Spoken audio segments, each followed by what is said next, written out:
We've published our gender pay gap report, which is better than ever.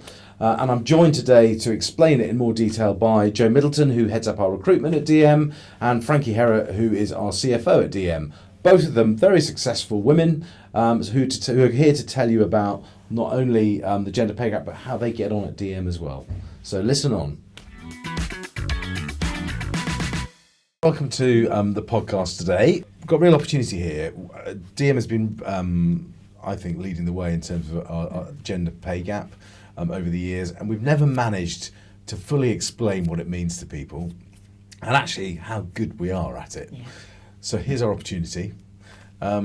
Frankie, you can use a calculator. Just about. And Jo, you can employ as many people as we want. Try. So why don't we start with the first question, which is, Frankie, can you just run us through the figures that we've got and what they mean? We all did maths at school, and we all remember the mode, the mean, the median. Well done. Right? Yeah. Three we all M's. remember it. I'm not sure we remember exactly what it is, but can you just explain it in English to people? Yeah, of course. So from a gender pay gap perspective, they tend to look at two metrics, so we ignore the mode, but we've got the mean and the median. The median is very much the middle number. So if we line up all of our salaries for females and for males, it takes the middle number. So really in that scenario, if you have somebody, let's go wild, so somebody at the top end who could be earning millions, it almost doesn't impact that median as much because it's still the top number, regardless if it's 100, 200, 300, 400, it's irrelevant. Whereas from a mean perspective, you're looking at the average. So you're adding up all of those numbers and dividing it by how many you have. So then obviously if you have ones that are particularly at one end or another, it will skew the results one way or another. Neither, from my perspective, neither one is right or wrong. Neither one is better than the other in looking at how we look at gender pay. They're good indicators in both ways to suggest that are we looking at our female and male pay fairly? Yeah. And are we taking an appropriate view across it? And from a median point of view, at Dalcour Maclaren, we have no gap. So that's brilliant. You know, you line up all our women, you line up all our men, and the number in the middle is the same, which is fantastic. So we're not skewed either way. From a mean perspective, we do have a gap, but it's reducing. And it's much lower than I think most companies I've worked with historically. But being from the financial services world, it's a slightly different environment. And we've managed to reduce it from 12 to 11%. There's still much more that we can do on that basis, but it's a really positive result and showing that we're improving year on year, and we have done year on year on year. But like I say, we've got no gap on the median. We've still got a little gap on the mean, but we're moving in the right direction, and both scores can be looked at together, separately, however we want it to be. So that's my little simple way of explaining where we are. I think I get it. Good.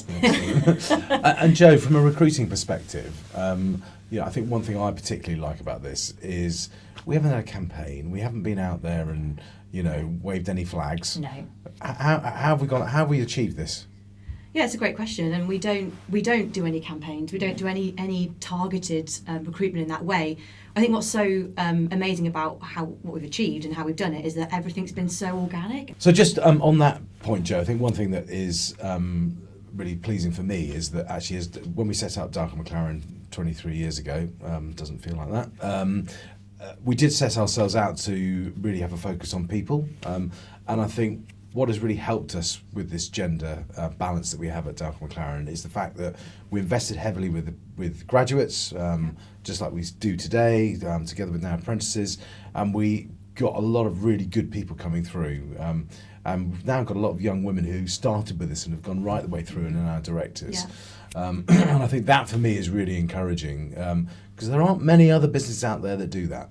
No. When you look at the competitor set in the Gender Pay Gap report, you can quite clearly see we are coming out sort of the lowest in all of those figures across the split, which really shows that we are different. We've got that DM difference in how we do things. And I think part of that in the recruitment process is down to the fact that we put so much emphasis on our sort of values and behaviours part of the interview. So historically, you find a lot of businesses just focus on that technical competency piece, which, don't get me wrong, is valuable and important for roles. But also we're hiring for culture, for long-term kind of people-driven fit for our organisation. So by introducing that sort of values and behaviours-led interview, we are are hiring the right people for the long term, for the full person, as opposed to just their job title, their qualification, or the technical competencies that they have. And I think that has made a tangible difference to how we then experience that 50-50 split. Yeah. I think it goes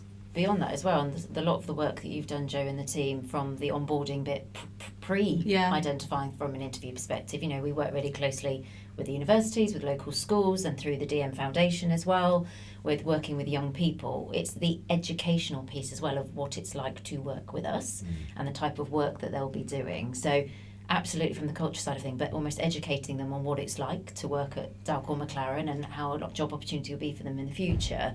We're almost getting them to them before they've even thought about where they might want to go. Absolutely. And I think that's super important as well. So it's not just when you get an application that comes in, but it's the work that we're doing ahead of that to attract the really good people and great skill sets from all walks of life. Yeah.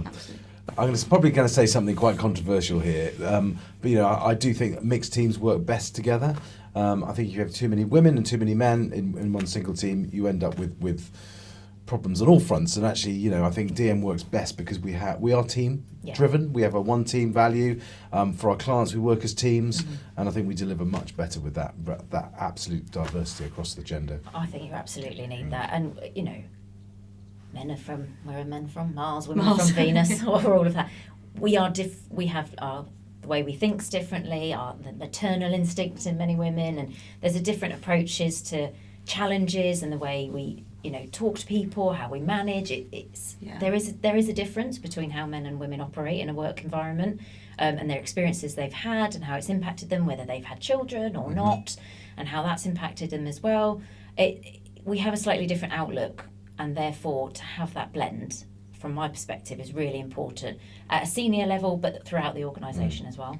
Definitely. Yeah. I think as well the external employer brand is super important here, because I think, you know, people see what they see, you know, about DM, and I think we have a perception that the industry is accessible to male and females, and I think sometimes maybe historically the perception or the brand of sort of professional services or our competitor landscape's been very male, so it's perhaps felt that there isn't a place for or attractive, like a magnet pull for females to join. What we've created in our brand and our one team and the culture is attracting females because of what it stands for and because of the culture we've created. So I think that's where we have that differentiator that's pulling that gender split through. Yeah, and I'm sure we've all worked in different environments. I have worked in a very male environment, and it's just not healthy. It's you know, it creates its own problems. Just turning to you two, so both of you, obviously, you've got other experiences other than DM, but just your DM experience is what I'm interested in terms of you come in here and kind of how your experience as successful women, you know, in terms of how you find it at DM. I mean, I will say that, and I say this to everyone I speak to or meet, it's the nicest place I've ever worked, and I hate the word nice, but it genuinely is the nicest place I've worked. And I don't think about, and I think that's the ultimate goal where we say this is done organically, I don't think about the fact I'm a senior woman in this business. I'm just somebody who's working at Dalcour Maclaren, delivering and working towards that one team goal. So I think that's the most important thing, that I don't have to feel like I need to stamp my feet and say I'm the woman in the senior team and I'll lead the charge or anything like that. I don't feel I have to do that because it's inherent in who we are and how we work.